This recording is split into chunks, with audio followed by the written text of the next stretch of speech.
Hey there, I'm Sean Johnson, the Biblical Geek, seeking to connect the things that we love with the God who loves us. One of the things that I really love to do is play board games. I love to sit down at a table with a game and with a group of people to really dive into the experience of that game, of immersing myself in the theme, and exploring the mechanisms to try to figure out what the best strategy is to win. I just find that a whole lot of fun. I think that board games and Christianity kind of go together like peanut butter and chocolate. They're kind of made for each other.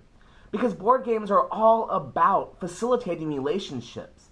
They create an instant social experience as people gather together around a table. It allows for interaction without a lot of that social awkwardness we kind of have when we meet new people. And it creates a shared experience that we enjoy together. Christianity is all about relationships. We are about relating with other believers and worshiping together and coming together to build up one another, to encourage one another, to be, as the scripture says, like iron sharpening iron. We are also all about building relationships with people outside of church walls because we believe it is only through relationships, through sharing in the life of one another, that we can truly share the love of God with new people. So for that reason, I think board game nights at churches are an amazing ministry opportunity.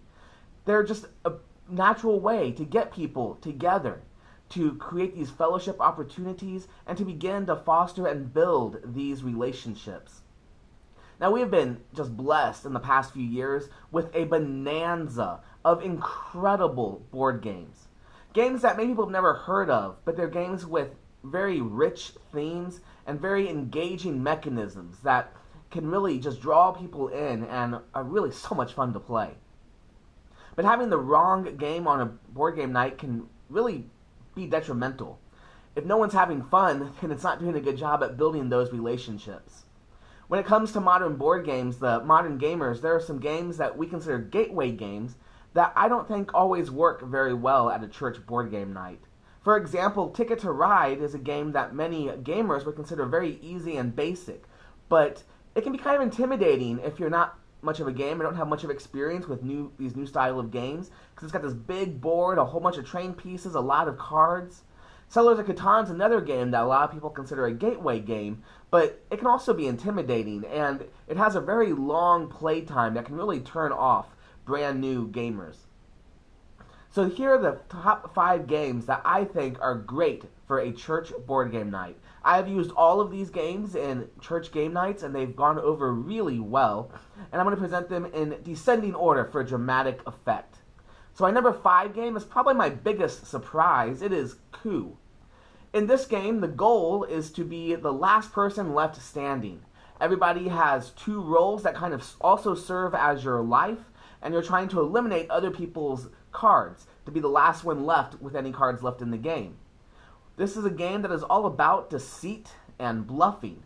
And so it would seem that it wouldn't be a very good church fit, but I've been amazed at just how well this game works. The game only has 15 cards, the rules are not terribly complex, and I found what often happens is the first game is kind of a learning game. People are kind of just trying to stumble through it, trying to figure out how everything works. It ends super fast, so they're usually willing to try again. And it's on that second play that everything starts to click. They begin to realize that they can claim to take the Duke action and get lots of extra coins, even though they don't have a Duke. They start trying to wonder if that person across the table is telling the truth, and it just becomes a really great social experience that really draws people in, and it leads to just always wanting to play just one game more. So Coup is my number 5 game. My number 4 game is another small box. It is Timeline.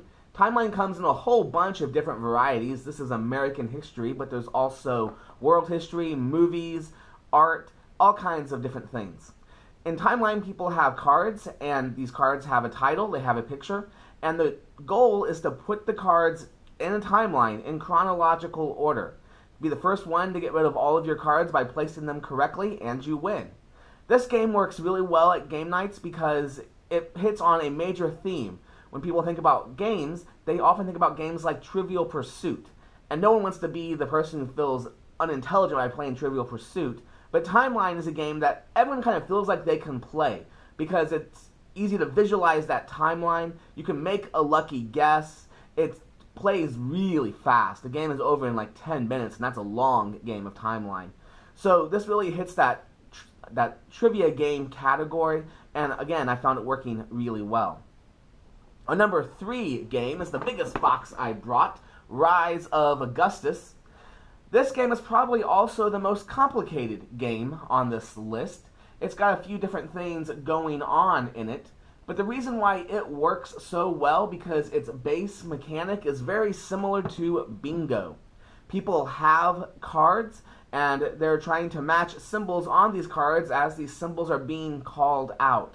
Now there's some other stuff going on with trying to collect sets and some special abilities, and it's often that people may not understand what's going on with that, but the base mechanics of trying to match out what is called on your cards to complete the card, everyone who's ever played bingo gets that.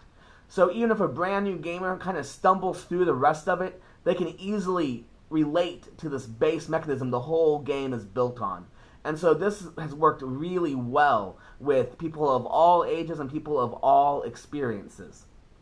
Another game that's worked really well with all ages and all experiences is For Sale. For Sale is a game about buying and selling properties.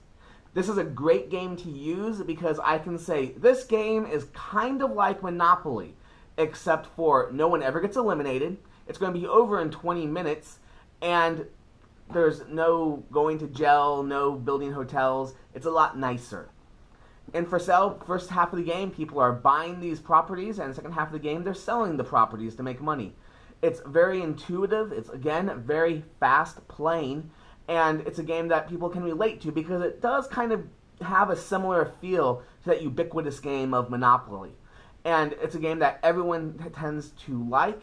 And again, it's one of those games that has a, let's try that again, because the first game, people are trying to figure out like how much should they spend per property, and once they play it once, they instantly want to try again. So the final game, the game that I've had the most success with at church game nights, is this party game, Code Names.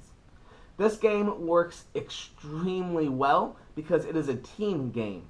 And if it's possible to have the clue masters, the people giving the clues, be people who've played the game before, then it's pretty much guaranteed just to take off and be a smashing success.